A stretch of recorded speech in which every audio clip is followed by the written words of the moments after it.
I'm Tom Mennier, and you're listening to CVS Podcast.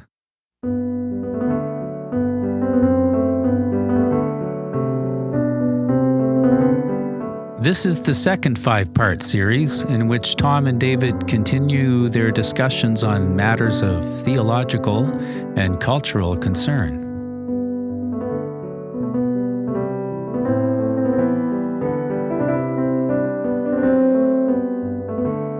A two-way Q&A, Series 2, Part 3.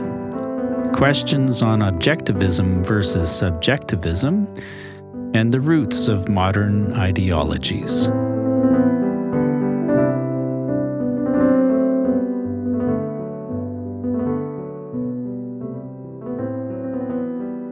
How can one come to believe in the absolute, objective, eternal, unchanging truth in a world that is full of subjectivism and relativism today?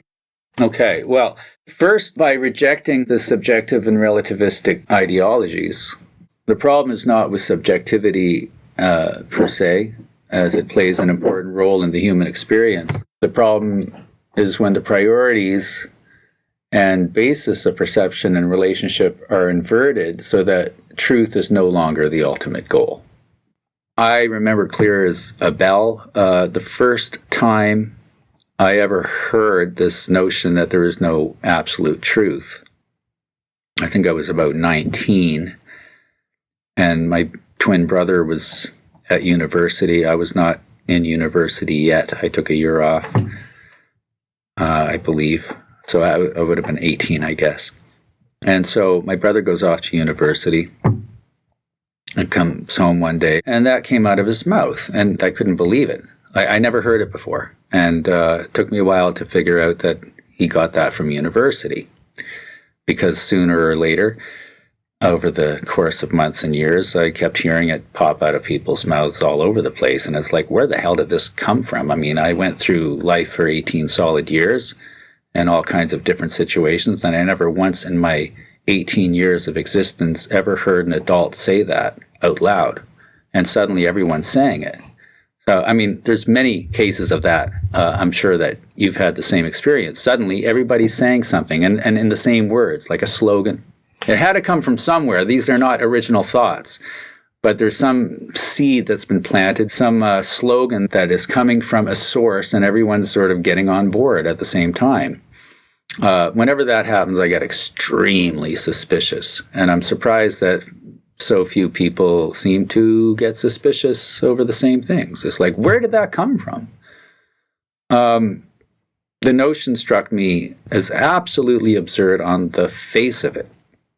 But as I thought about it and looked into it and found the source of it, was it David Hume? I can't even remember which philosopher is the one that's famous for saying that. Yeah, anyway, he talked about constant conjunction, and we can never know. He undermined causality, or so he thought. I mean, it's been around since the source of whoever philosopher it is. But I was in a small town, and it's very. There's a great advantage of growing up in a small town and among simple provincial people, because when new things do pop out, the clarity and evidence of their novelty hits you in the face. Whereas if you're sort of stewed in the soup of, intellectual trends, you sort of take it for granted and you don't have that distance.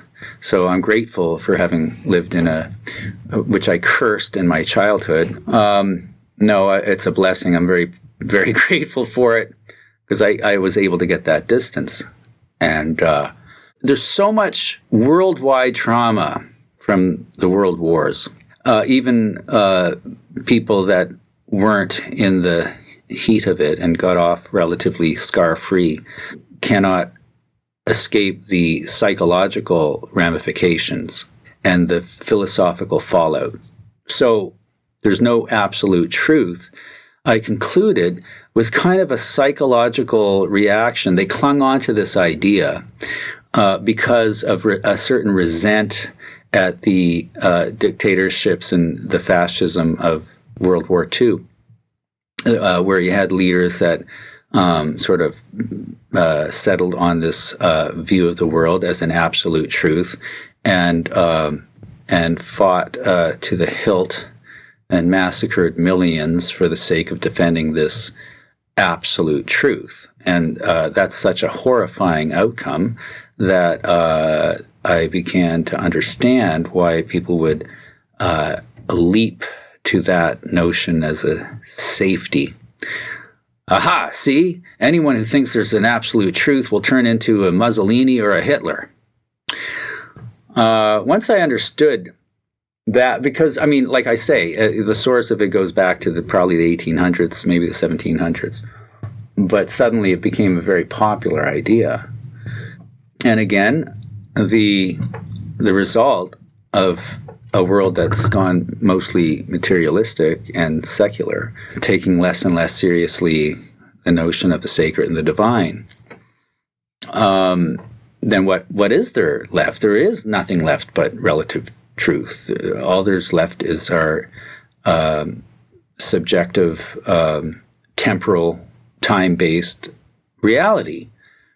And then with multiculturalism, it's like, well, different cultures have a different experience and life story, and there's nothing's absolutely true. What's true for me is false for, an African pygmy or a Bulgarian peasant or whatever you can think of. And I remember also fuming at first-year philosophy in university where arguments came up about good and evil and what constitutes good and right. And there was this endless babble coming from people, kids too, who don't know anything about life. We in the white Western world think murder is wrong, and it could be a reflection of our guilt because we murdered so much, and it is wrong in some cases, but in some cultures, I mean, there's ritual sacrifice, and who are we to say that it's wrong? And I just got so impatient with this kind of talk. Manifesting right before my eyes the result of this idea that there's no absolute truth. And my father, God rest his soul, one thing that he taught me when I was maybe 9 or 10 years old, when I was just barely able to intellectually get around the concept, but it stuck with me because he said it so well, and I can't remember exactly how he put it. But he sort of imparted to me the difference between that which changes, events and intellectual trends, circumstances and happenings are on a timeline, and it's always changing and coming in new forms. This is the changing realm, he said. And then transcending that is that which does not change. Now, my father was an atheist, which is very interesting, but he was a frustrated closet academic stockbroker by trade, but a voluminous reader and a lover of music, and a real armchair intellectual and a very sensitive man. So he came out with that concept with me, and it really stuck with me. He had a sense of the transcendental, and the idea that there's no absolute truth is itself an absolute truth. So it's an absurdity.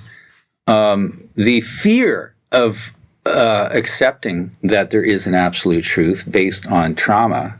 This is an example of the corruption that can come from trauma.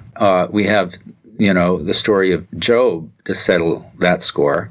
Even Christians, modern Christians, got me fuming early in my career as a church organist when I was in my 20s. What kind of a God would let, some earthquake or some, children died or something? What kind of a God would let that happen? And here I am. I'm not even well integrated in the faith yet. I'm a young punk struggling with what to believe. And even in that undeveloped religious state, struck me as heretical. You call yourself a Christian and you say, what kind of God allows suffering in this world? It struck me as childish. This is not heaven. This is earth. And this is not all there is. And, it's like we're supposed to live as if we might die tomorrow. He can come at any time for us. We don't know how long we have on this earth.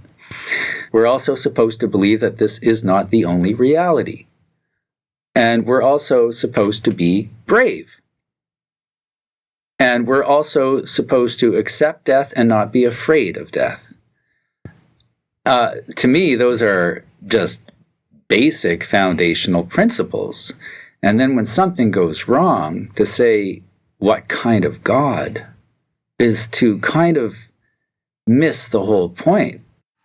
The point is not to get to the absolute truth, to articulate it, and to impose it on other people. The point is to just simply acknowledge that fact so that you remain humble, so that you have some standard, some ideal, some method by which we can measure truth and error. We have the faculties of reason that are God-given. We don't have to know a whole slew of things that are known in heaven. It's not necessary down here. But there are certain things we most certainly do have to know while we're down here. And those are stepping stones towards the narrow gate, when the gates are flung wide open and we are absorbed by the light and brought back into heaven. But for now, we had better damn well have some standards so that we can at least discern truth from error. And if we get rid of absolute truth, then there is no standard. Then it's an orgy of subjectivism, and then it's a power game. And move over Hitler and Mussolini, you ain't seen nothing yet. Yeah. Two quotes come to mind from St. Augustine in the 5th century. He said, "The truth does not belong to me, rather I belong to the truth." So that's a good antidote against the tyranny of the absolute. Yeah. Yes. Yeah. The other antidote against relativism and postmodernism that he gave in the 5th century was, to the extent that the truth is your truth, yes, it ceases to be true. Of course. And this is a slogan of the modern age. It's like, well, that, my truth. Let me tell you my truth. They replaced story with truth. And they're using the wrong word. My truth. There's no such thing as my truth. The truth is the common property of us all. We come from the truth. We're destined for the truth. If you're going to call it your truth, it's not truth. So it's very insightful for someone in the 5th century to be anticipating all that would come to dominate in the 20th, 21st century and the problems that come with that. Because he was in the fray, fighting against heretics, fighting against those who opposed Christ in the Church of Christ.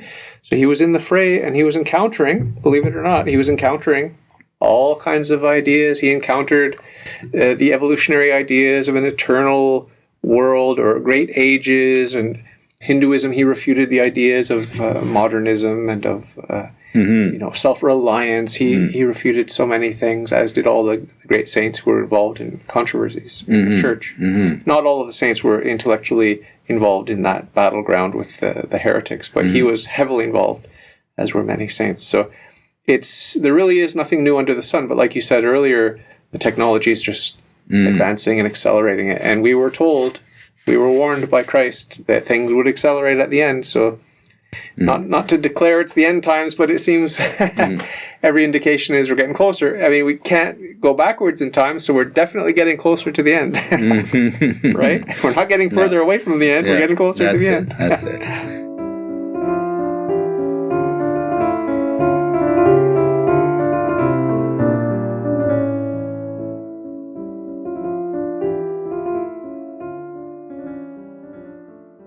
Let's bust some modernist sacred cows. Feminism, LGBTQ, anti-racism, equity, diversity, and inclusion, etc. What would you identify, pardon the pun, as the core of these philosophies, not just their stated intentions, but their foundational worldview and spirit? I personally, I don't know if this is a popular perspective, but I personally see everything in terms of a spiritual battle such that Christ is under attack, particularly in this fallen world, in the family, in the individual, in the man, in the woman, in the husband and wife, in the relationship with each other and with their children, if they have any. and the attack on education, the attack on religion, obviously. Yeah. And so I see the spiritual battle as the main context for the LGBTQ and false forms of equality and feminism and these sorts of things. Now, there are Catholic saints who talk about putting these notions into a Catholic perspective, and of course the dignity of the human, whether you're misguided in this way or that way, whether you're a woman that's in an abusive relationship. There is obviously a Catholic way of dealing with that, and if some people want to refer to that as feminism, fine, they can refer to it as feminism, but there are a million different branches of feminism, so it becomes a rather moot label. So it's not so much about the label. What it's about is the spiritual war, the attack on the individual soul. Satan wants your soul and God wants your soul. So which way is it going to go? It's up to you. That's the context that I see all of these pet projects, these special interest groups. I see them as satanic, and I see them as fostering mental illness, and I see them as malicious minions of Satan preying on the weak and weakening those who are strong in order to prey on them and their offspring. That's it. And that's the general overview of how I see these movements. I don't bother with the details. What are the details of this branch of the ecological movement versus that branch, or this branch of postmodernism versus that branch? You could get lost in the weeds. Yeah. So I step back and I just look and I understand. And I clump the Freemasons in there, and I don't claim to understand who's at the top of the worldly, satanic, globalist empire. I don't worry about that. Yeah. And as we were discussing over breakfast, is that the real bad guy, or is that a clone of the bad guy, or is that a clone of the clone of the clone of the clone of the bad guy? It's completely irrelevant. That's right. That's exactly why I worded the question that way, because rather than discuss these ideologies in their detail, to zoom out and see the larger background root and the roots of it, the spirit behind it. And I think it has a long history.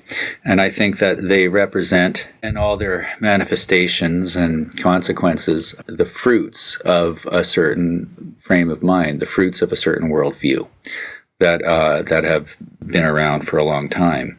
And in the modern technological age have suddenly had the opportunity to really coalesce and spread like wildfire through social media, which people seem to keep forgetting just how awesome and frightening, almost apocalyptic, is this change in humanity. And just the last, when did the internet come out? 80s. The 80s, 90s. We're talking a few decades here. Something that has never been experienced globally, ever. It's brand new. And we all know how humans operate in groups, how the mob mentality operates. I often say that our greatest and most important education is in high school, and not math and physics and all that stuff, but just people. We've all been to high school. We know how cliques are formed, and we know the sheep mentality, the leaders and the followers, the cool people and the uncool people, and how much people are willing to sacrifice of their own sovereign intellect and senses to fit in and to avoid being associated with this or that person or group. I have a friend that says, Tom, the world is just one big high school. And I think he's right. I mean, let's not be naive. It's not like we come out of high school and then we become all mature adults in university. What you see is what you get. By the time we're in high school, we're seeing a microcosm of the world, and people don't change that much after the age of 17.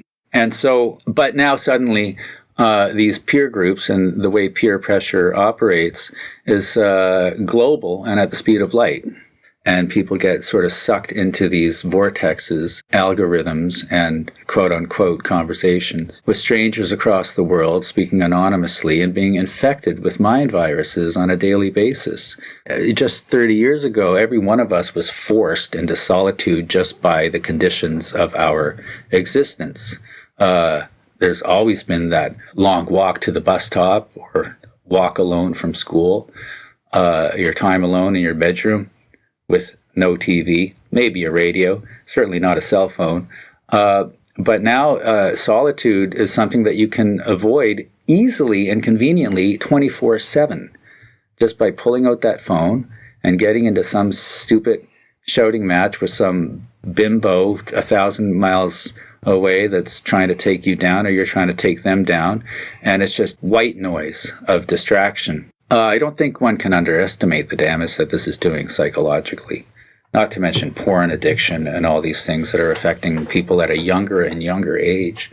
But the roots of that go back to the printing press and the emergence of the Enlightenment philosophies and this kind of pernicious view that sort of infected the West, that it was progress now to kind of like do away with superstitions. And this was really the first real worldwide battle against Christianity and metaphysical scholasticism and the rest of it, with all these new materialist philosophies that took like wildfire and infected our school systems, and many of them taking on the form of religious dogma because so much of it was left unquestioned.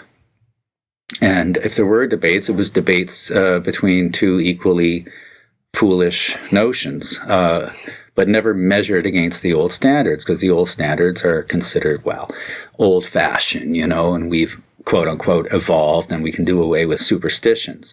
So increasingly, we move towards a more temporal and materialistic worldview, and it only took a few hundred years for the fruits of that bad tree to manifest all around us. And this, to me, explains how it's been able to get this absurd.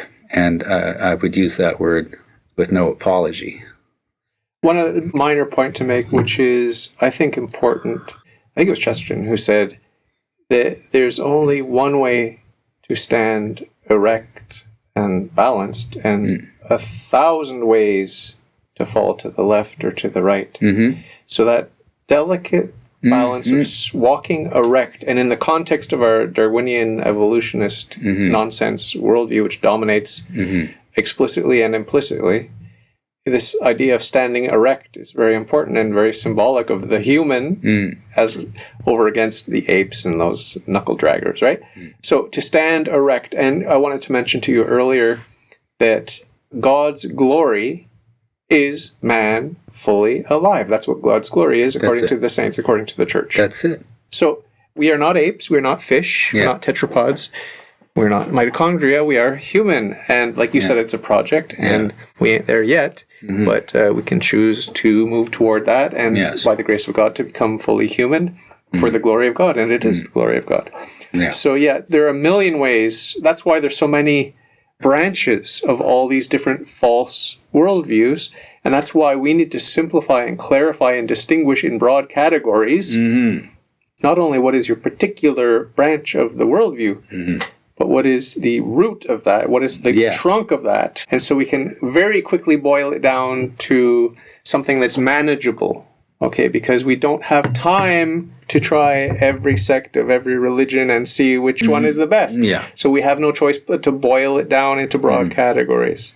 Are you God, or is God God? Okay, is there a hell or not? And these basic questions of your worldview will soon create a confrontation with the quote-unquote inner me, the enemy. Oh, do I really want to commit to this? Because it seems like my worldview, now that I examine it, it seems like I'm committed to something that is very troubling, very absurd. And we want to follow the truth where it leads, even if it's uncomfortable. I believe in the eternity of hell, even though I'd rather that hell didn't exist. But without hell, I don't have any basis for an objective, eternal, absolute morality. Because if we all end up in heaven, I can guarantee you I will not be striving for virtue every day.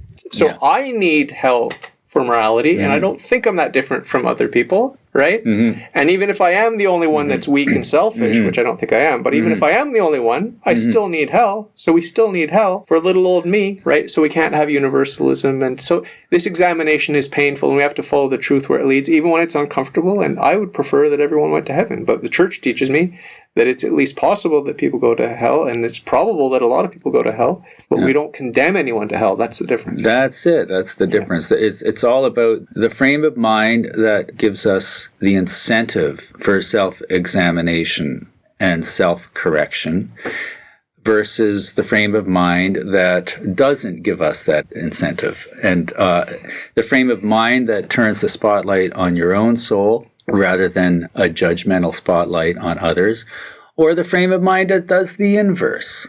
Yeah. And like you say, bringing it down to the real root and the broader categories, the broader concepts are essential.